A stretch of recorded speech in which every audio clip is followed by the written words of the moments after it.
Hello. How's it going, people? Welcome to the stream. Welcome. Sunday, the 26th of January. Arsenal still have signed nobody. And I'm not sure where to go from there. Obviously, we're gonna talk about the signings that we haven't signed anyone still. There are some advancements in Sverre Nypan, so we're gonna discuss that, of course, although it's nothing too exciting in terms of the first team players. I'm not sure whether there will be any issues with Kai Havertz's injury, but there were some pictures being posted out that the fact that he's been treated after the game. It could be over the exhaustion, could be some cramps and stuff like that. But it as well is not a good thing, because to be honest, if we look at things, we have run Kai Havertz, whether you like him or not, whether you want him out of the team or not, into the ground. Ultimately, we have ran him straight into the ground, and unfortunately, that is not a good look for anybody. But yeah, it is what it is. So if you're new around here, of course, smash thumbs up, subscribe, hit that bell, all that good stuff. Leave your thoughts down in the live chat, and let's do this. Big up Ania, big up Amia, big up. You should have played Oyedeji's striker and given him some damn. That's the thing. We have Oyedeji on the bench. He has been with the first team for quite some time, and still he is not getting a kick of the game. That is the biggest thing, and isn't that everything you need to know about our youth academy and the striker department we have. That is a big issue, to be honest, because we had, by the looks of things, proper striker in Chidobe Martin. He basically said, screw this Arsenal project. It doesn't look like Arteta likes strikers, and he went to Manchester United to have a much bigger payday. Then we basically ruined Balogun. Balogun also didn't get a proper chance in Premier League at Arsenal because Arteta favored Nketiah and put him on 100 bags a week. So he binned off Aubameyang, Lacazette, every good striker we have had. And he signed Jesus at the time when he could have signed Isak. And we didn't sign Isak because he said that the price was too high. So at the end of the day, he didn't sign anyone. We signed Jesus, who has been injured for countless times. It is what it is, but to be honest, I rate Jesus. If he didn't get injured, probably he could have been actually quite essential for Arsenal in this situation, but he got injured in Brazil, and since then he was rushed back, and he has gotten 3 ACL injuries and everything, and it looks like his career on some very high level could be pretty much done unless he recovers in some miraculous way, because coming back from 1 ACL is already a difficult task, but coming back from 3 that are obligatory of surgeries is actually something insane. That is a big issue. Obviously, signing injury-prone players also doesn't help the cause. But yeah, exactly. Been here 8-9 years exactly, and still doesn't get a game. Exactly. Also, even Kai Havertz could have gone. Yeah, and there is also a youngster, a young striker as well, or a winger who wants to leave Arsenal on loan as well. Currently, doesn't look that way. And he actually also, as Amia is saying, he doesn't develop young talent as well. Striker who wants to be given team. That's the biggest thing. Our attack, at best, is mid-table level currently. If you take out Saka, and then we look at Odegaard, Martinelli, Trossard, Havertz, players like that, Sterling, it's genuinely a mid-table attack. And we wouldn't lose much if we gave Oyedeji a chance, if we gave Kabi a chance. We actually wouldn't have lost that much. And also, if you look in the past, Chidobe Martin could have maybe not given a proper chance, but some of the chances. I'm not even talking about Balogun here. So it is a weird one. It's a bad one. I'm not going to lie. It's actually quite annoying. Isn't one never signed anyone last summer? It's AFTV. I'm not going to slag any other channel, but overall, the way AFTV, many people there protect Arteta, is actually quite insane, to be honest. Still with this and everything, I'm surprised at the way they're going. Turkish is still there, Dan Potts to some extent is there, Lee Judges is still there, players that actually call, Yarman is still there, people that call out actually this BS that's happening at the club. It's a bit of a shock, but it is what it is. Exactly, and 26 days and there's nobody signed. That is the big issue right here. Big up Nathan, big up I'm good. Tomorrow's Monday, so it is what it is, but it is, we move on. How about you? Yeah, apparently Nypan is signing. He's in... I'm very sorry. I cut myself, so it's not that not that nice of feeling. Yeah, apparently Nypan at the moment is in London, so we'll see how that goes, obviously. 26 days and no signings, and that is the biggest issue. That is the biggest issue right here. Yeah, 26 days in, but no striker. That is the biggest issue what's currently surrounding Arsenal.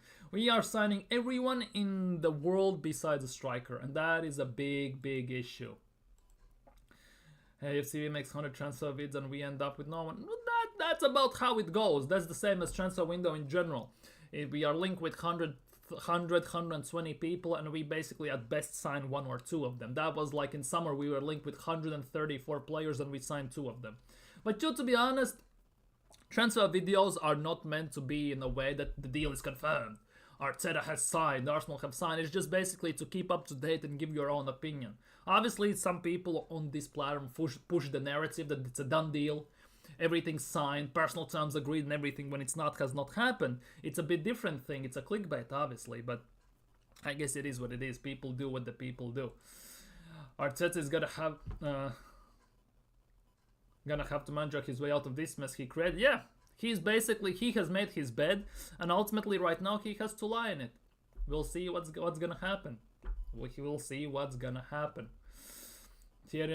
Thierry Henry respect for Arsenal is going down every day. Yeah, he said even this about when Granit Xhaka was here. Obviously not as much maybe in the last season when we were challenging with him, but he said that he doesn't want to watch Arsenal as long as Granit Xhaka is playing. And obviously it comes together with the fact that when Granit Xhaka threw the captain's armband and said everyone to F off and everything, I guess it comes down with that as well, with no respect, but it is what it is. You live, you learn, you go forward. but we are getting Nypan. Basically, that's what it is. I wouldn't say so. That is the biggest issue. As much as we maybe slag off Havertz and we don't like Havertz for him missing chances and he doesn't score as much as we need, then we need a proper striker. Leaving Havertz, if he gets injured, it's not the best thing for Arsenal in that regard. That is the biggest thing, and as you can see here, whether it's gonna be confirmed or not that he's injured or not, it remains to be seen.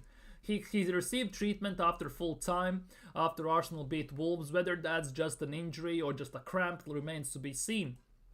But obviously, losing players never is a good thing. Obviously, losing players is never a good thing for any team, no matter how good or bad the team is, no matter how or bad the attack is, or whatever the way you look at it. Not wishing injury on anyone or anything like that, but ultimately, I'm not sure how we're gonna go about this, because this again is is something similar like usually Arsenal do in the few years ago, in a way. One player comes back from injury, one gets injured ultimately. And when Thierry comes back, Havertz gets injured. Obviously, it's not confirmed that Havertz is injured. Time only will tell. It could be just a cramp or he's been run into the ground, so fatigue set in and everything. Who knows, ultimately, because Havertz, whether you like it or not, he's doing quite a bit of a job for Arsenal, because there have been... where is it now? I need to find this now. This picture is actually quite insane if you think about it. A player who gives absolutely everything.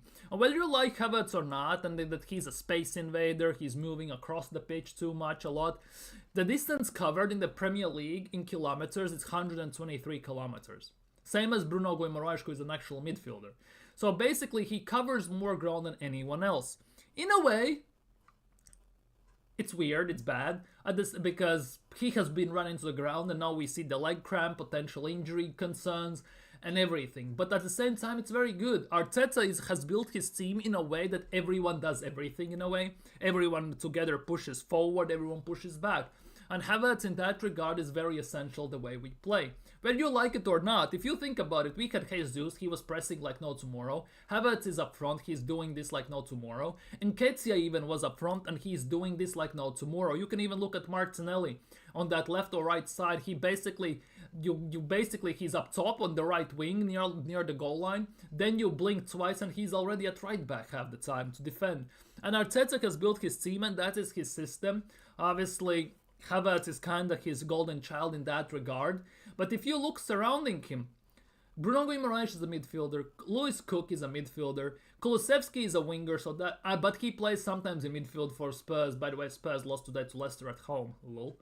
And Tielemans is also a midfielder. He's in the same category as the midfielder. And it kind of comes into the same instance that Arteta has said when he signed Havertz. I signed him to be a midfielder. He said it himself in an interview when Havertz just signed. So whether it's something connected to that or not remains to be seen. But ultimately, this has basically come down to the fact that it has all accumulated into this instance, that he's getting treatment after the game. He's on the ground. I don't know if he's injured or not. But it's not looking good, because if your players are even going down like that, if your player, this is a player who has covered the most amount of ground on the pitch in the whole team, and he's going now to the ground like that, it's the first indications that his body to some level has been drained out. It's giving up. And if it doesn't get rectified, he doesn't get time off, relaxation, maybe he doesn't play one game or so, rotation, there is no proper replacement, as we all know Arsenal don't have, it's gonna inevitably result in injury. And what we gonna do then? What we legit gonna do then?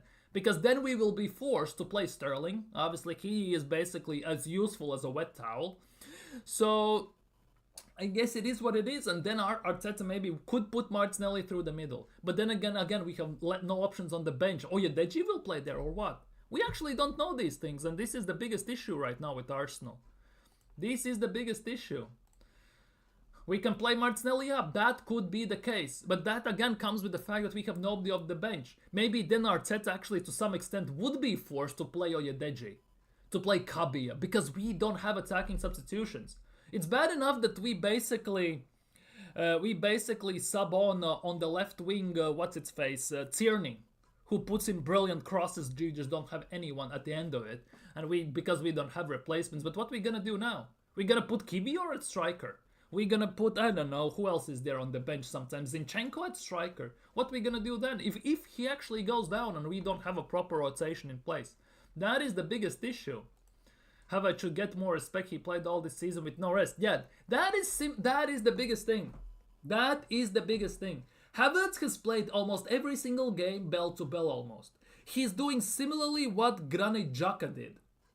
Granit Xhaka also was for Arsenal one of those guys, the Iron Man, if that makes sense. Never got injured, almost played every single game to full 90, and never ran out of steam and everything. And Havertz is doing the same thing, just at striker, not as a number 8.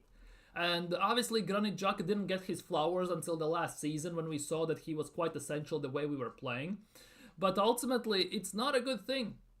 It generally is not a good thing. And you could also make an argument that all this running, all this pressing from Kai Havertz is also a partial reason why he's missing all these chances. Because when he gets to them, he's out of breath, out of focus to some extent due to tiredness and everything. And maybe that's why he also misses big chunk of chances he's getting. Because he's on 14 goals in all comps at the moment. And based on the chances he's getting, he should be on about 24, 25. He has 2-3 chances to score every single game. There are games where he doesn't score and you are surprised he hasn't ended up with a hat-trick at times. And that is also a big thing, because to some extent we are creating enough chances to score for Havertz, for Martinelli, Trossard, whoever is up there. But we just cannot put them in the net. And obviously, Kai Havertz to some extent falls under the biggest scrutiny, because he's the marquee signing to some extent. 65 million, 285 grand a week. He plays our number 9. He's leading the line. We are depending on him to get us over the line. And then he misses out on empty net from 2 yards out, from 6 yards out. He tries to head the ball. He hits it with his shoulder. He's not even focusing. And it is what it is. He should be getting more respect, but at the same time, he's missing too much. Too much. Too damn stubborn, most likely. It's Marlon. I know it's Marlon. I'm just saying Amia because, let's be real, if I say Marlon and people have no idea who I'm talking about here. I heard we are closing in on Šeško. Okay. Let me look at it this way. We are closing in on Šeško. Benjamin Šeško would prefer a move to Arsenal over Chelsea or Manchester United, but RB Leipzig do not want to sell the 21-year-old this window. And I think there was something else, somewhere else I read about him. Here it is. According to David Ornstein, go figure if it's true or not, Isak is Mikel Arteta's top target, but he's simply not available, and Newcastle intend to renew his contract. Šeško, though, will not be moving this month, which basically, if you can trust what Ornstein is saying, means that we are not signing either of those to this transfer window. With 5 days to go in January, it doesn't look like that. Why the fuck Merino? I don't know. He was injured again. He's been here for half a year. He's been injured 3-4 times. No idea what's going on in that regard. Genuinely, no goddamn idea. Big up G-Star. No signing. We have City next week. Yeah, we play City on the weekend. I still don't know whether we're gonna appeal the red card or not. Because, and this is, you're gonna get a kick out of this, because the PGMOL has come out and said, where is it? I 100% like the tweet. Here it is. Breaking PGMOL stand by Michael Oliver's decision to send off Miles Lewis-Skelly and the VAR process that followed. PGMOL have viewed the challenge as extremely late and the point of contact is high, which basically means that even if we appeal, they are not going to rescind it. Which means we don't have Lewis-Skelly for Man City game even to that extent. Which is actually quite a bit of travesty, because how comes you have official, VAR, official, and backup VAR officials, and they all think the same way? There's no chance in hell that that's true. Wanyeri back means we can play Trossard, Martinelli, Wanyeri front three. Yeah, that is the case. But that again means Havertz needs to play, because that is for Arteta to decide. And God forbid Havertz, for example, now is injured, right? Let's just, what if scenario, right? Havertz is injured. It means we have to play Sterling. We are forced to play Sterling up top. And we all know how that is gonna go. And then when we need to sub on players, we're gonna again put Tierney as a left wing. We might, maybe we could play Oyadeji there. Exactly, we still need Havertz regardless. As much as he misses the chances, he pisses everyone off with all these misses and everything, we still need him, whether you like it or not. It's the same as Mikel Arteta. I want him out. I assume some of the viewers who are watching right now want Arteta out. But whether you like it or not, he's gonna stay here. It's the same situation in that regard. Even West Ham, even West Ham have more signings than us. We have one in, one out policy, pretty much. Sorry, but a striker should not be covering that amount of distance, and that is the big issue here. No striker should be covering the same amount as the midfielders. You're a striker. Your main task is to score goals, not to run across the pitch like headless chicken, pressing the ball and everything. Obviously, it's a big chunk and a big part of how Arsenal play, how we get the ball back, how we create, how we defend and everything. But it should not come to that. It genuinely should not come to that. Rest Havertz by Clivy or up front, to be honest, might be the case. Why is a striker covering the distance of midfielder? And that is the biggest question. Why is he up there? Why is the guy who has covered the same amount of distance as Bruno Guimaraes, same amount of distance as Lewis Cook, same amount of distance as Yuri Tielemans? Why? Well, more, but you get what I mean. Why is he between the midfielders? I always say this, but no one takes me serious. Arsenal sign a good striker, develop some academy talent. We don't. You've seen our academy, though. No signings, my friend. Yeah, big up Troy. Big up Troy. Sorry, no signings. Yeah, we are finished. We are absolutely finished, as much as you can tell. Yeah, what the hell is happening here? Oh, bloody hell. Everything is going wrong. My stream is doing a weird thing here, and that is probably because Arsenal haven't signed anyone. Yep, it is Spurs Day. Spurs lost to Leicester at home. How Ange is still not sacked, I'm also kind of surprised. Arteta playing for Champions League. I guess. We play Girona on the week. Where we are, by the way. Where we are in Champions League table. Champions League table, here we are. Where we are on Champions League table, by the way. We are third, 16 points. So basically we have the same amount of points as one team, as Inter Milan. And one win from any team basically takes us to the same points. But due to goal difference, obviously we are above. If we want a guaranteed place in the top 8, we just need to get a draw. And we are happy chappy in that regard. And we can get off to Dubai, eat another meat and everything. And maybe we will come back better than ever. So this is the thing. We need 1 point ultimately. We cannot get first, we can get second, but that makes no difference whatsoever, let's be real. We need 1 point from the game against Girona, and we are up there in top 8. And to be honest, even if we lose, pretty much we are up there as well, because all the teams that are on 13 points are not gonna win, let's be real. We need a striker like Isak who can... That's the thing, no matter who we sign, right? Arteta will make him run like Havertz is making runs. That is the big thing, no matter how you look at things. Yeah, don't worry, we don't need a striker. Apparently Sverre Nypan is in England, in London at the moment, and he has probably visited Arsenal. Probably Odegaard has spoken with him, whispered something in his ear, put the arm around his shoulder, maybe went to, I don't know what he did there, cooked some Norwegian meals and stuff like that. He's already gotten his man. That hasn't been confirmed. As well, like we are saying, Zubimendi is coming, Zubimendi is here, people are screaming for summer. But Zubimendi is not in an Arsenal shirt, first of all. It's still they still half a year away, so you never know what's going to happen in that half a year. Money hasn't been paid, because if it was paid, he would be at Arsenal right now. So for me, still, until I see him in an Arsenal shirt, I don't believe this, because... They can say the personal terms have been agreed upon and everything, but that at the end of the day means nothing, because in half a year, for any player, anything can change. For example, God forbid, knock on wood and everything, Zubimendi breaks his leg. He's out, let's just say, he breaks his leg in May or June, right? Will Arsenal sign him then? They will probably will, because they're going to take a punt on it that he's going to be back for the season. If he gets an ACL, for example, he's out for a year almost. What Arsenal gonna do? They'll still sign him? I don't think so. There is still too many variables in that regard, whether you agree the personal terms or not and everything. That for me is the biggest issue still here. That for me is the biggest issue.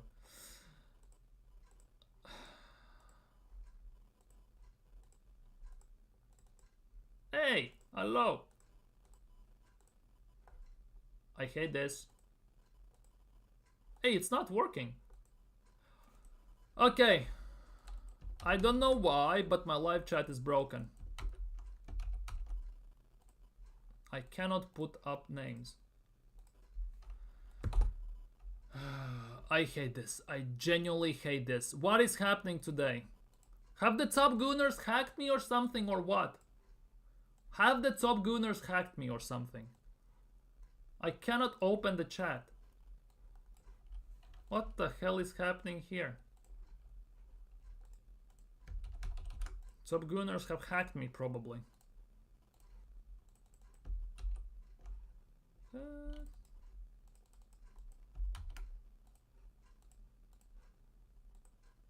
Oh, now we're cooking. Now we're cooking. Here we go. Here we go. I laughed when the Spurs today, but I quickly focused to Arsenal. To be honest, we are in no position to banter anyone at the moment, because no matter how you look at it, if we finish trophyless again, it's gonna be banter settings. We basically, at the moment, if you have the nerve to laugh at other teams, as much as it is banter, we are in no position to do that at the end of the day. Because we've been in some shit shows. To be honest, Spurs and United are almost relegation battle currently, so that's a bit different story. But we were there 5 years ago. We were there. We obviously weren't in an exact relegation battle because it was only a few games in, but they are right now with 20 plus games in. That's a bit different story, but we've been in a shit show. We are mocking teams for some things that we used to be. At the same time, we are not winning anything, so kind of we cannot do this. Oyedeji might do better than High. Maybe. Havertz has a better midfield backup going to his stats. Nice. Could be the case. But obviously, remember when Havertz played in the midfield for the first half of the last season? It didn't look great. It didn't look great whatsoever. So I guess it is what it is at the end of the day. Havertz would do better in the previous systems where teams played with two strikers. 100%. 100%. In a two-man attacking formation, Havertz would do 10 times better. Because he would have someone to play the off-ball to. Basically, he can do triangles, give and goals and everything. It would be much more helpful for him. Being a lone striker up front, in my opinion, doesn't fully suit Kai Havertz as well. Yeah, Exactly. PGMOL, he has confirmed it's a red, and if they have confirmed it, there's a big chance that if Arsenal appeal it, it will be rejected. Obviously, it will remain a yellow. He's gonna miss 3 games, which means he's gonna miss City, Newcastle in Carabao Cup, and some other game. I forgot who we play afterwards. Arsenal fans, basically. Okay, maybe Havertz's comment was a bit mad. How many points do we end this season on? Good question, to be honest. Good question. Currently, we are on 47 points. 47 points with 15 games to go. So if we get 45 points, we finish on 92 if we win all of the games. Let's assume we win all the games, we finish on 92 points, right? Which last year would have won the league. This year, I think getting 85 points could be enough to win the league. Could be enough. Because I don't think Liverpool is gonna sustain this. If they do, they deserve the league full-heartedly. Let's be real. The Liverpool keep going like this with 1 loss and only draws and wins. Let's be real. But ultimately, I would say if Arsenal can win from the remaining 15 games, to be honest, to win the league, from the remaining 15 games, Arsenal need to win 12 and draw 3. Win 12, that will be 36, draw 3, that's 39 points, which would give us a grand total of 86 points. And even then, it could be a bit too little. It could be if Liverpool sustain this and keep going at the rate they're going right now, obviously. But that is the biggest thing. If we want to win the league, we need to win pretty much every single game from this point forward. If we want to be in the chance. Because Liverpool still have game in hand. For me, I look at the worst and everything that comes afterwards, a draw or even a loss against Everton, it's a bonus. So technically we even could be at the moment 9 points behind. That's a 4-game swing no matter how you look at things. 4-game swing. And if we look at it, we have 15 games left and it's a 4-game swing, there's only 11 games besides that left. And we still have to go to Liverpool at Anfield, still have to play City and these teams, and yeah, it's not looking that great. We basically... It's not that good. It's not that great. From the remaining 15 games, I generally think we need to win at least 13 or 12 and draw rest of them. We cannot afford to lose any games. Unless Liverpool go on a massive losing streak, which I generally don't see happening. A couple months ago, I predicted that we end on 75 points. Would be interesting to see what others think. On 75 points. 15 games, 75 points, that's extra 28 points. 28 points, you think that we will get 28 points out of 15 games. So basically, we get a few wins, few draws, and few losses at the end of the day. Because the grand total is 45 points available currently for Arsenal. The thing is, 75 points could even not be enough at this rate, by the way. Oh no, it could be, given the teams lose and how they drop points. It could be enough for top 4. It could be. That's a very long stretch in that regard. I think we can get 80, hopefully. 80 points, that's 33. We need to win 11 out of 15 games. 11 out of 15 games. Do you think we're gonna do that? Win 11 out of 15 games. And that includes all the games that we have left. Your United's at United, I think. We have Chelsea still on all these teams, no matter how. We need to still go to Nottingham Forest away, by the way. Let's not forget that. We still need to play Bournemouth at home. No matter how you look at things, it's going to be a rough one and everything. I'm not sure we can actually do it. I think we will finish on about between 80 and 83 points. Something in that region, because the way we're playing, the way this team is built, it's not sustainable to play like that, how we're playing still long term. And I think it's gonna cost us. It's gonna cost us. Arteta gambled this season that we're gonna go injury-free like we did last season, and it has backfired big time. And I don't think it's not gonna happen. Big up, Nelly. Big up. Hope you're feeling better today. Hope you're getting better and your illness is disappearing. Do you think Nypan will sign for Arsenal when Arteta pleads for attacking signings? Well, I think he might sign for Arsenal, Nypan, at the end of the day, because Odegaard will whisper in his ear and everything, and there will be some shenanigans and all that stuff. But he's 18, which ultimately at the end of the day means he's gonna go to under 20 team. He's not even gonna go to our main squad. And it's a weird one. It's hell of a weird one. To be honest, if we sign 3 good forwards, we might. Yeah, that is the biggest thing. If we sign a striker, a winger, and maybe a midfielder, or even we sign a striker and 2 wingers, we actually might cook. We actually might. Because this attack needs refreshing for the longest time. We haven't signed a new attacking player, like a proper one. I'm not counting Sterling and crap like that, for 2 years now. And that is, again, embarrassing to the highest standard. I think the attack also is waiting for new injection, new energy, new vibes, new style, new player, new energy, new aura, as Arteta likes to say. Basically, something different. Because it pretty much has become quite stale and very similar. We haven't changed our attack in the longest time.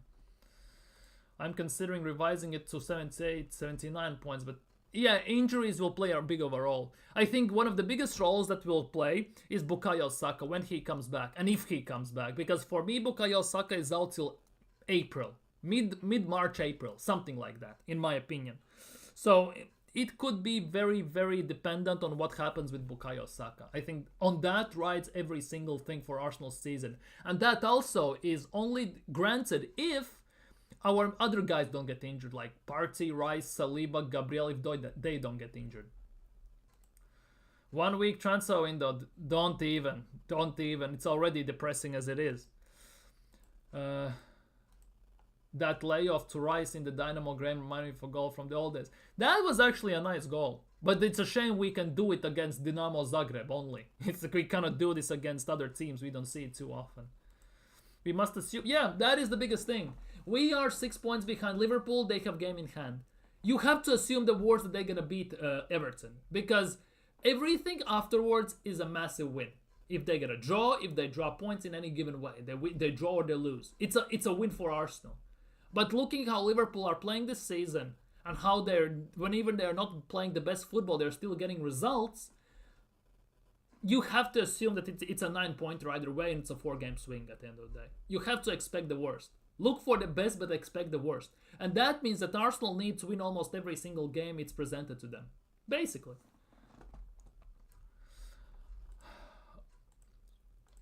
What would you pick? We sign 2 attackers or 2 attacking midfielders? I'd rather sign a striker and a winger. Much rather. Because we can survive with the midfield we have. We don't have a bad midfield as well. I know I'm one of those people who say that Merino is useless. Odegaard, he feels too soft. He backs out of challenges. His shot is a bit too and everything. And all that stuff.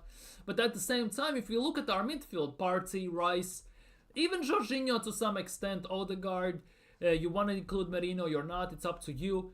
It's a decent midfield, whether you like it or not. The attack is the issue, in a way.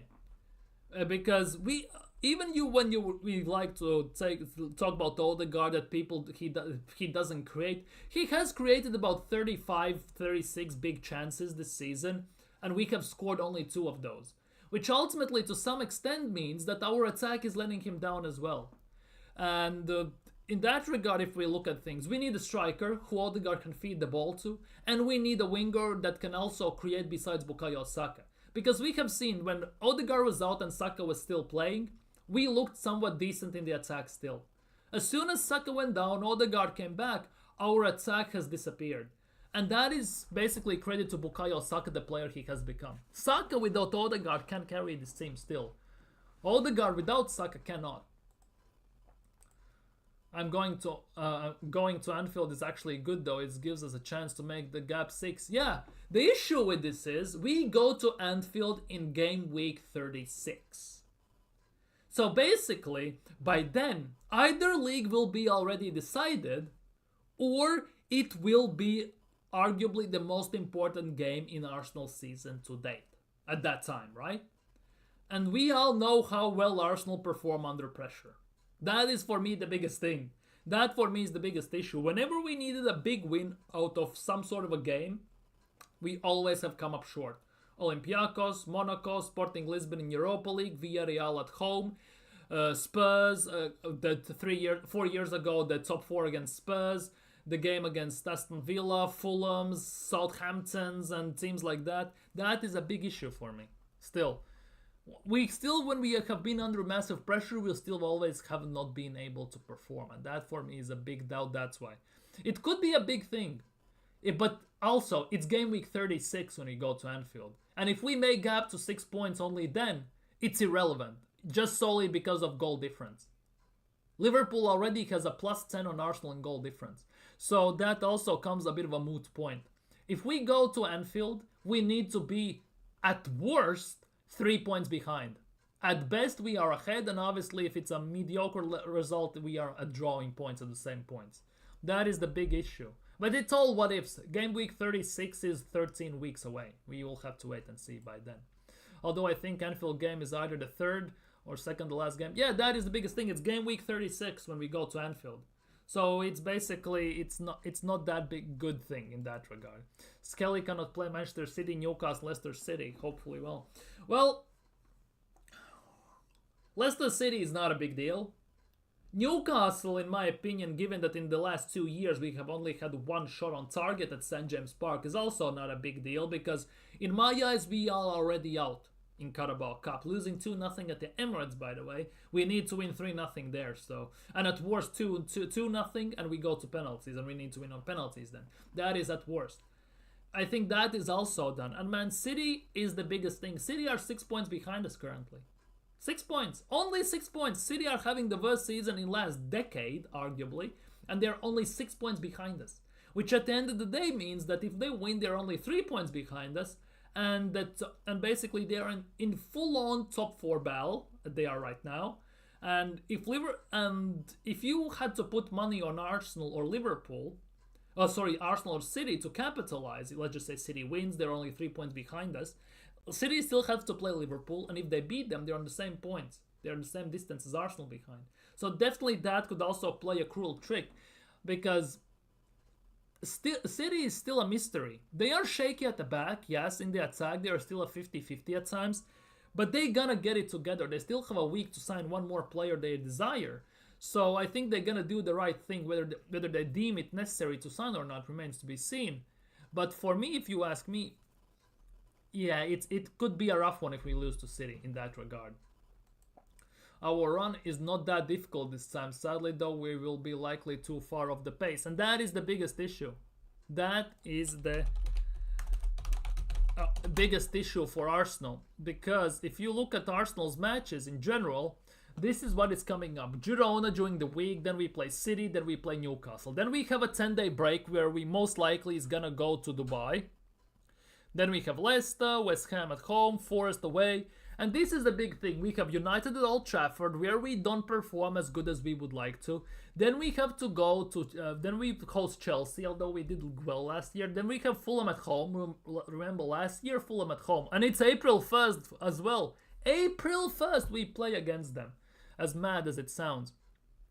Chelsea game is still to be determined until the Champions League, of course. Everton away, it's not going to be a too nice one. Obviously, it's a bogey team for us no matter how you look at it. And this is a big issue. We play Liverpool on game week 36. You probably cannot see it because the comment is in the way. We play Liverpool on game week 36. And then we play Newcastle on the penultimate game of the season. Yes, we play it at home. I get it. We play it at home. But still, we play Newcastle on the 37th game week, which already is not a great thing, especially if the game in Carabao Cup is anything to go by. And Newcastle as well, they're fighting for Champions League currently. And apparently there are some talks, the fact that Isak could leave if Newcastle don't get Champions League. So you can best believe your sweet cookie that they're going to do everything in their power to secure that top 4 finish to get into Champions League as well. That is also the case. Unfortunately not. I feel not better. Oh, that's a shame. Hopefully better though. Hope you have the proper medicine and everything. Hopefully you have all good. I say we go 3 back. We can say this all we want, but I don't see it happening. That's the issue. I wish the fans could talk directly to the board and pressure them for a striker. And that is the biggest thing, because I purposely favorited this because I just wanted to talk about this. Where is it? Let's pause it, and here it is. Intense scenes after Benfica loses 3-1 to Casapia. whoever that team is, fans were not happy and a confrontation occurred with manager Bruno Lage as he was going to the team bus. Imagine this happening in London at the Emirates, for example. Imagine that. We lose 3-1 or 2-1 to someone, and Arsenal fan base goes and confronts Mikel Arteta. Half of the fan base will be put in the jail by the police. 100%.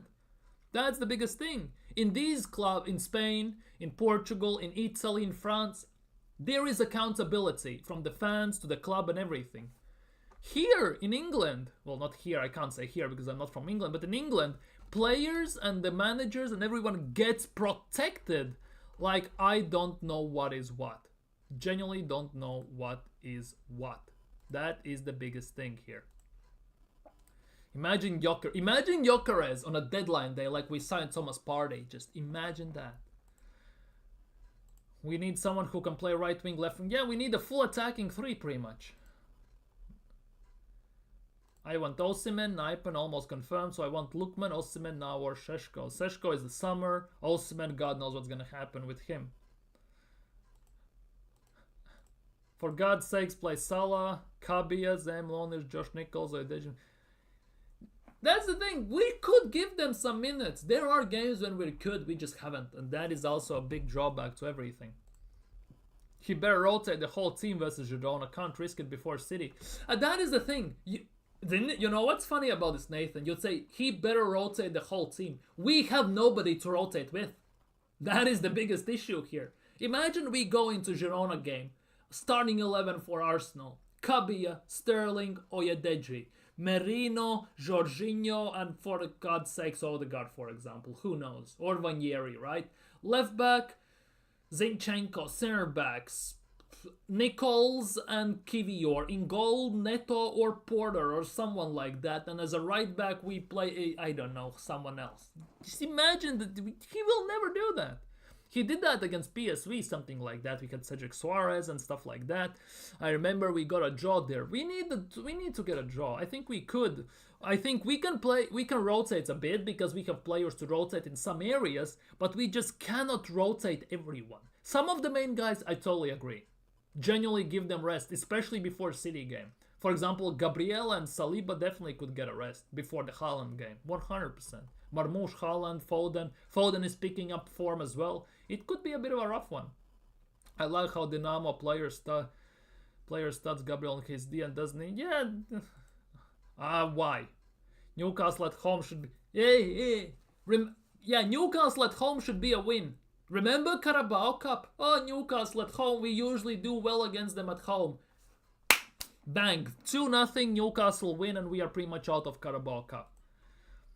We better get a game again. Liverpool has a harder run. I totally admit that, but it might be too late. That is the biggest thing. For me, the biggest issue is you cannot win league, for example, in the first 23 games, as we have played right now. But at the same time, it's still possible to lose the league in the first 23 games. And the indicators, the way we are playing, the squad depth, injuries, the lack of activity in the transfer market shows that it might be a moot point. It might be quite irrelevant. As long as Liverpool win the games they need to win and they can afford to draw or maybe lose a few there because we have a 4-game swing to get ahead of them. There is at least 3 games where they can drop points easily and they still will be ahead of us. That is the biggest issue here. So no matter how hard a run they have, unless it's only cities every single week, it is what it is. The fans are the most important part of the club. Kroenkes see it as money. They see a fan walking into the stadium. They see basically a bag of cash walking into the stadium. That's how Kroenkes see it. Not fan as a person, but as a bag, cash of bag. Exactly. Fulham are such... Hey, yo, don't this Fulham. They actually are playing better football than Arsenal, I'm not gonna lie. Emil Smith-Rowe is balling at Fulham as well. Then just the main guys. Timber, Saliba, Gabriel. We can rotate them. We can put their aid in Heaven. We can put in Kivior. Calafiori can get some game time. To be honest, Skelly can play against Girona because he's not going to play in those games anyways, most likely. So he can play against Girona, let's be real. We have players we can put there at some points. So my point stands. Yeah, we lost 2-0 against Newcastle at home. Yeah, your point definitely stands. Check their match with Man U. EFL Cup is different. Newcastle are a different animal. Their Newcastle at home in the league should be a win if you want to win. That is the biggest thing. It should be a win. At the same time, Bournemouth should be a win. Last year, Fulham at home should have been a win. West Ham away should have been a win. What else is there? Everton should be a win. Burnley, Southampton, all those games should have been wins at the end of the day. But we somehow managed to cock it up big time. Yeah, we did. We definitely did. So I'm not taking that away that we did, but you know, this season there are more issues at Arsenal. More issues. More issues than Arsenal. And Eddie Howe has Arteta's number on many occasions as well. You could say that was an anomaly. We will see, obviously, when we play Newcastle. I'm not expecting a big game. It's a very easy game. It's going to be a rough one. Yeah, definitely. Anyone can beat anyone. At the end of the day, we have been prime example how everyone can beat everyone. At the end of the day, we have seen this. Nottingham Forest beat Liverpool at Anfield, for example. Right? Leicester today beat Spurs, but Spurs are shit. That's a bit different story. We have lost to Southampton, to Fulham on games we should not lose. It's a pretty much evident thing. We need to win. We need to win pointless of EFL Cup, must win everything. We need to win, period.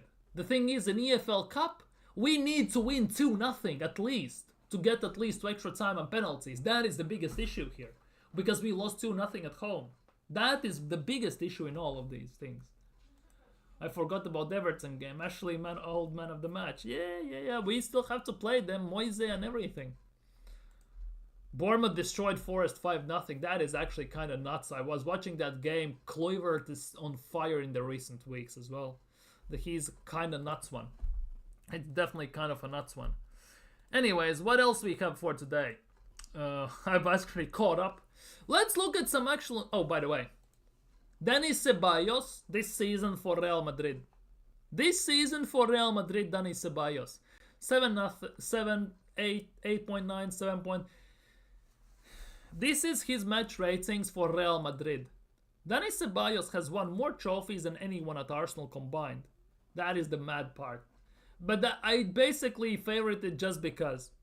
There was someone who put this tweet out, quote tweeted it, and said, well, obviously he was awful for the first 2 years at Real Madrid. He still won, but he wasn't as good because he had about 2 years to get rid of the trash Arteta put into him when he was on loan at us. Basically, that's what he said. That was kind of mad. Anyways. Oh, this one.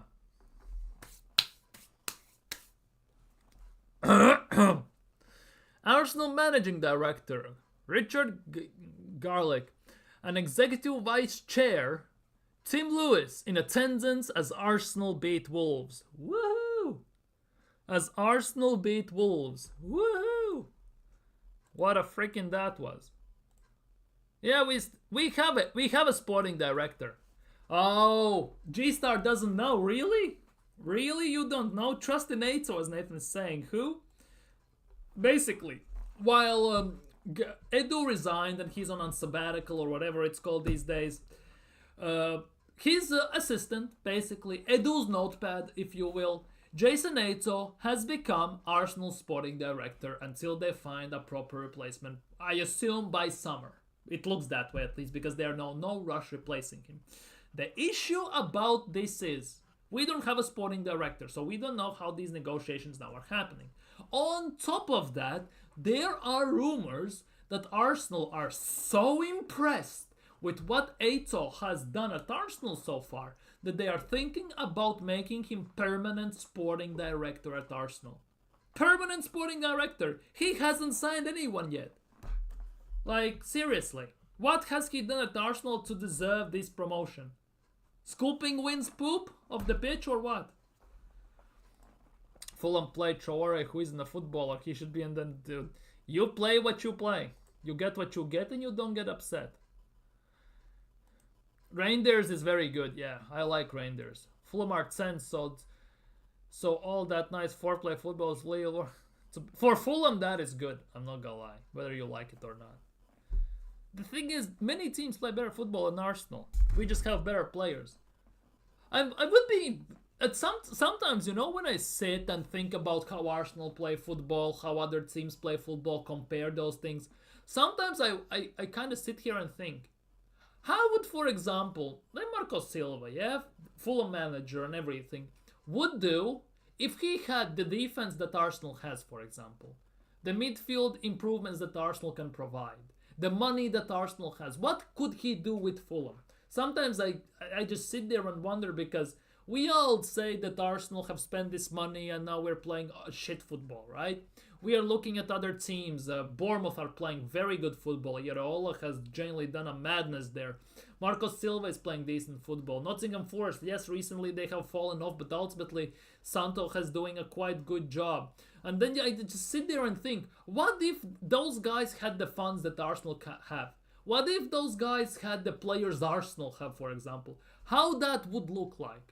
Would they be up there in the table? Would they still be there where they are? Or what would happen actually? Sometimes I just think about these weird things. I know it's a what ifs and everything, imaginary scenarios, but sometimes it's a weird one. Liverpool fans think they're getting Barella. Dude, I wouldn't be surprised. Rangers is awesome. Yeah, Arsenal. I'm always half asleep sometimes when I watch the game. I put out a video on the day Arsenal were playing, I think in Champions League or something like that, right? I think there was a game I couldn't watch because it was 8 p.m. kickoff, and I put out a video that watching Arsenal is like watching a scary movie, right? When you sit behind the sofa, face cover with your hands, and you basically watch the game through your fingers in hopes you don't see something scary. And that was, I talked about that, and that Arsenal are playing very boring football, that sometimes I'm half asleep. Generally I'm sitting on my computer, I'm watching the goddamn game. I'm watching how Saliba passes to Rice passes to Gabriel to whoever, then he gets the ball back and everything. I watch that for like a minute. I get super bored. And then I start to click through tabs because I have to answer some messages. Maybe I'm working at the same time from home and everything. I do all the work. It takes about a few minutes, obviously. Then I switch back to the game and I still see the same thing. Gabriel is passing back to Saliba. Partey is passing back to Odegaard and everything. And it's never advancing. It's hell annoying.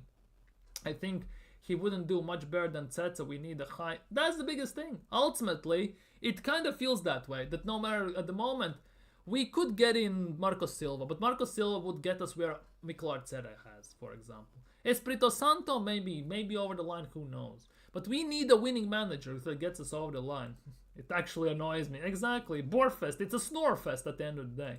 Basically, defense versus attacks, exercise, but our attack is useless. That's the biggest thing. We play defensively, we try to get them on a counters, but the biggest thing, counters only work when you are quick on them.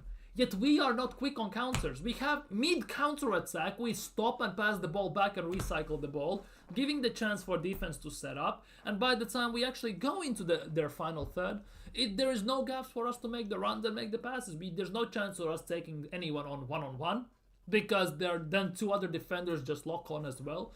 And we have completely killed the momentum of the game, of our attack, and it's pretty much irrelevant at the end of the day. We need an Ancelotti or someone of that ilk. To be honest, yeah, we need an Ancelotti, or we need basically a big name coach at Arsenal who calls out the players, who holds them accountable, and who basically puts pressure on the ownership as well. But that's the biggest thing. Ownership doesn't want a manager like that, who basically puts the pressure on them, calls them out when he actually has to. He doesn't want that, because then there will be turmoil in Arsenal at some point. We need a special one. Someone wants Mourinho at Arsenal. Every time we got a chance versus Wolves, I didn't get excited. That's the biggest thing. And that's not just against Wolves. That is the biggest thing. That's not just against Wolves. It's against almost every single team we have watched this season play. Every time we get a counter, we go in the attack. When we have a chance to push the tempo, I don't get excited. Because 9 out of 10 times... We genuinely slow down the play, we recycle the ball, they get to set up defensively, and we are screwed. And that is the biggest thing. We don't play this kind of direct, quick-flowing, attacking football anymore. And that has done very big issues for Arsenal. Very big issues. Zidane could work, but he doesn't apparently want to coach in England. Allegedly, who knows? But if you pay the right money, maybe he will. Would you take Luis Enrique? PSG, right?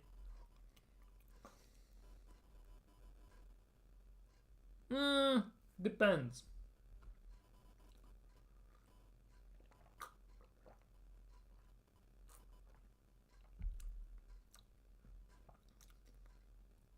Actually, I'm trying to figure out, just running through my head, the clubs Enrique has managed and achievements of Luis Enrique. There are some big achievements for Luis Enrique, I'm not gonna lie. Exactly, that is the biggest thing. He's a proven manager with Barca, and that's ultimately what it comes down to. But in PSG, well, PSG are crap. Winning Ligue 1 is not a big achievement, let's be real. And PSG always have been shit in Champions League, so I guess it is what it is. So ultimately, when you look at Luis Enrique, he wouldn't be the worst option as well. He wouldn't. The thing, yeah, he actually would sign some proper players for a change as well. Enrique is one of those managers who would actually have a pool. That is the biggest thing. Not like Mikel Arteta. Oh, I had 10-minute conversation with the guy and he wanted. I knew I wanted him. Oh, he has the aura. I wanted him. Oh, Arteta had to convince him. He convinced me with the project and everything. A no-nonsense coach who plays... Exactly, something like that. No-nonsense coach who plays attacking football. Well, in a sense... Not only attacking, but who actually has a proper balance and who actually knows how to balance the team. Because no matter how you look at Arsenal's team... it's very unbalanced. In midfield, in the attack, some partially defensively compared to last year as well, there is no balance. It's very unbalanced all across the field.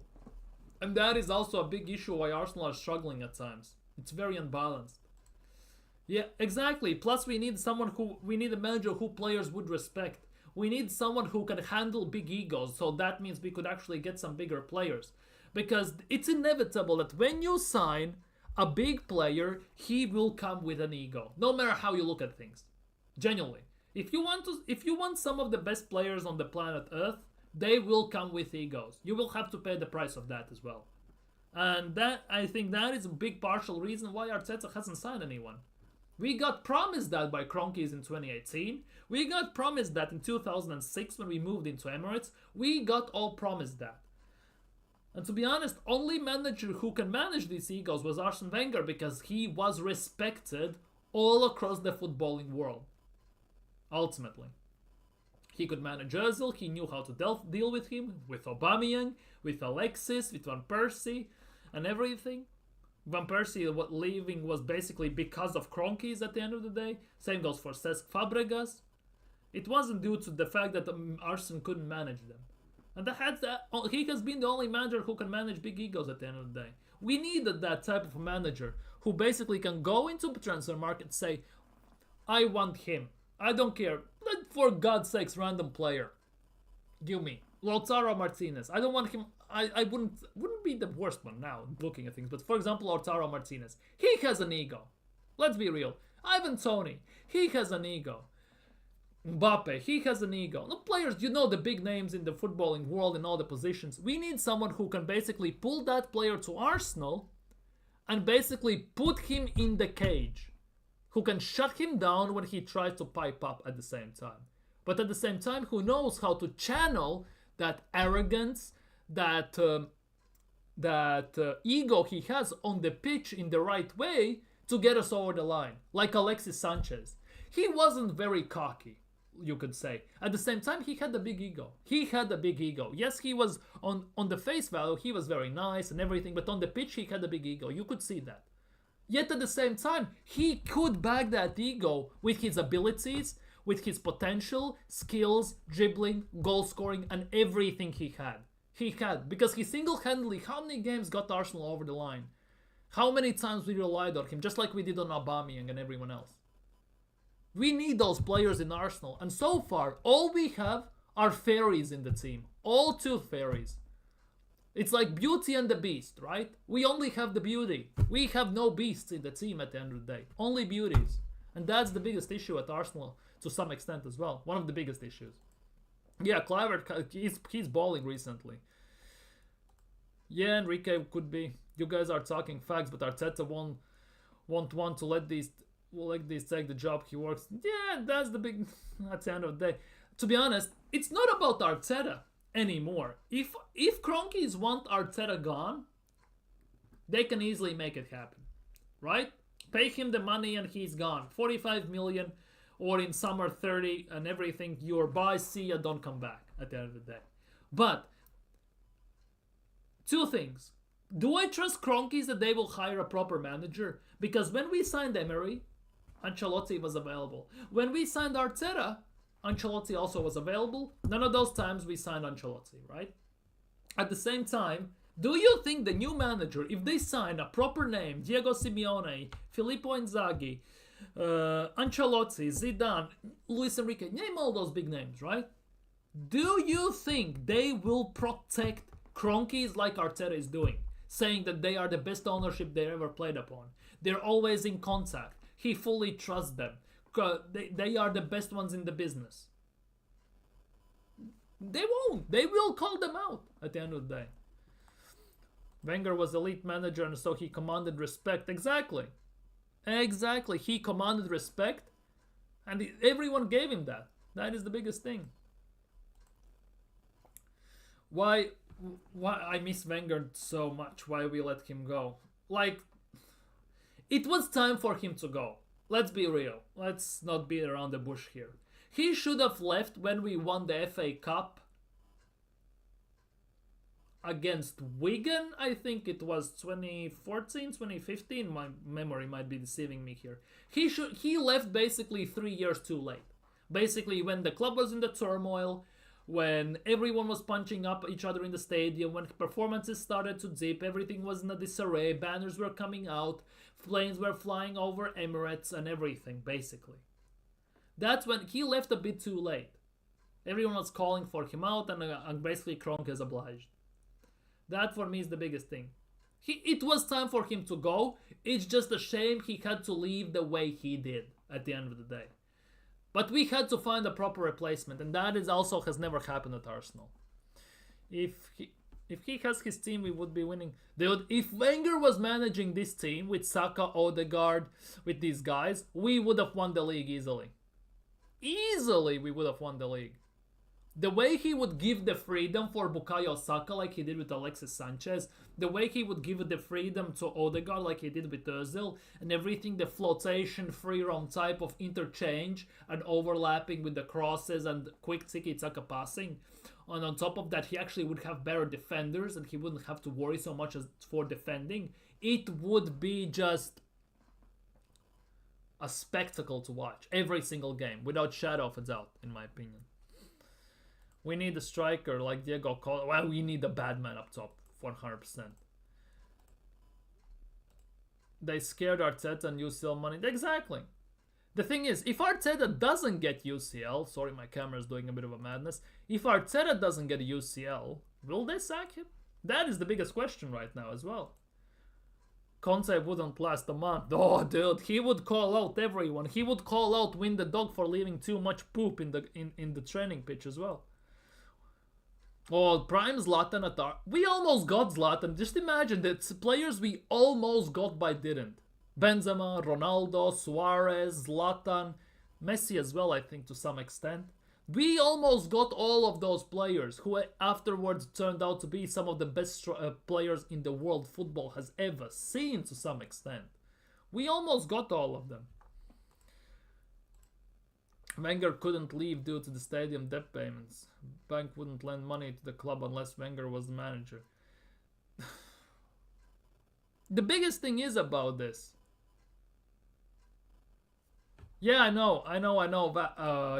Wax gives great information, but we had these stadium payments. We played about half a bill on 25-year loan. That's about 20 million a year at the end of the day, right? So 20 million is not that much. Like, if we look at it on the whole spectrum of Arsenal making money from merchandise, from UCL, from coyg, from commercial deals, from all that stuff,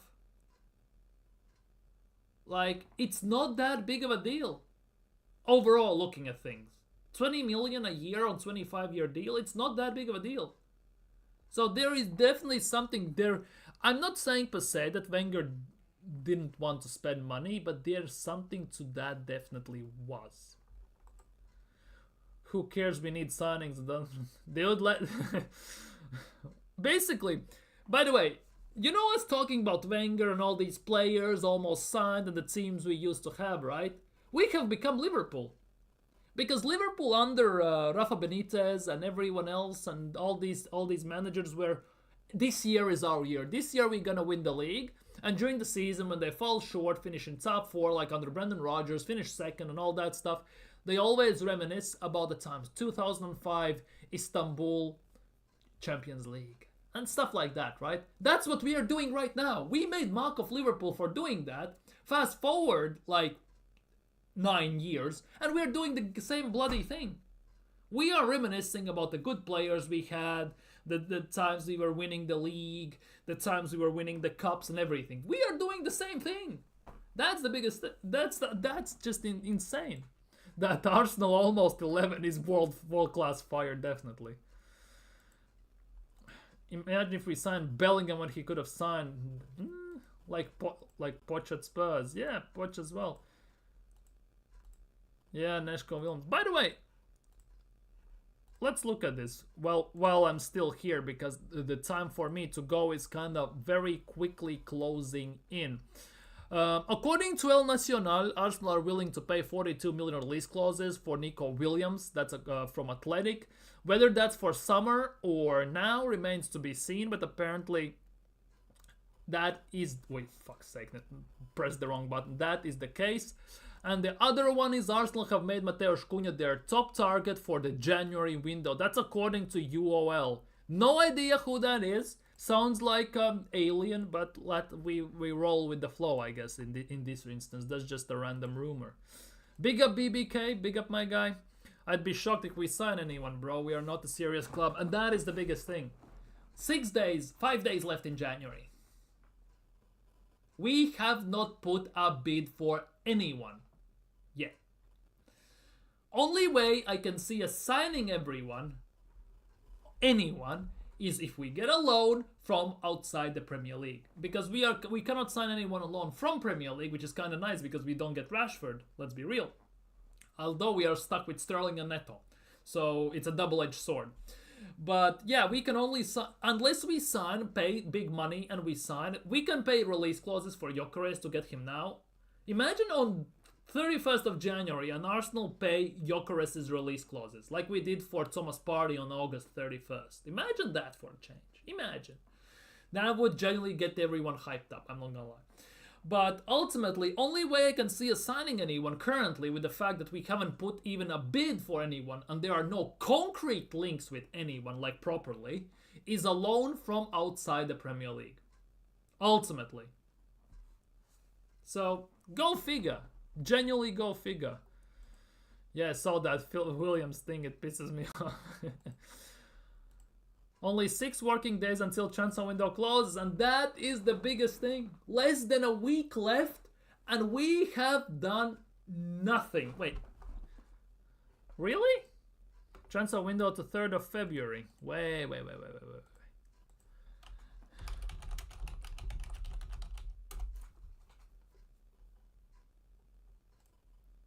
Oh yeah, it's still 3rd of February. When does the January transfer window close? Premier League's clubs will have until 5 p.m. ET on Monday, the 3rd of February. So we have exactly 7 days. Exactly 7 days to sign anyone. 1 week left, basically. Ultimately, 1 week left. 1 week left. Odds on we sign anyone. Odds on. 1 week. Odds on. Number 10. I reckon we sign someone like Acuna on a deadline day and the whole fan base be pantsing down and saying we are back. Basically, that's gonna... It's like with Raheem Sterling at the end of the day. Ornstein said we're not gonna sign anyone. Then in the last few hours we signed Sterling and everyone's, oh, we signed Sterling. Yes, let's go. 7 out of 10 window.